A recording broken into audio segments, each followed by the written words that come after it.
এই যে দেখছেন ভাই, বৃষ্টির দিনে এই যে বৃষ্টি পড়তেছে, রিংকোট গাই দিয়ে তাও কাম করা লাগবো, তা না হইলে পেটে ভাত যাবো না।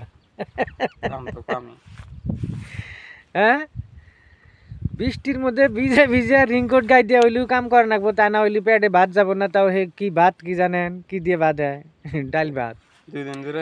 এই মেঘালয়ের সিবিতে একটা তরকারি, মাছ, গোস্ত, কাঁচা সবজি পাওয়া যায় না, খালি ডাল আলু চাষনি, বাজার বুজার নাই। এই কয়টা দিন ধরে আইসি ট্রেন নেই খাইয়া বাঁচতেছি। কোন তো এই ডাল কয়দিন খা যায়?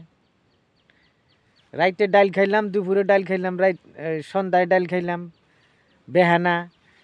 কমসে কম রাইতের খাওয়াটা তো কমসে কম 1 পিস করে মাছ দেওয়া লাগবো, দেন লাগবো না? নাই আপনারা কনছে সবসময় নিরামিষ ভাত খেয়ে কাম করবো, আপনারা করবেন এবার করে কাম? না করবো না। আপনি কাম কাম করবেন? জামুগা এবারে চলবো না, এবার করে চলবো না বলে জামুগা। আপনারা কি কন ভাই কইয়ে দিন।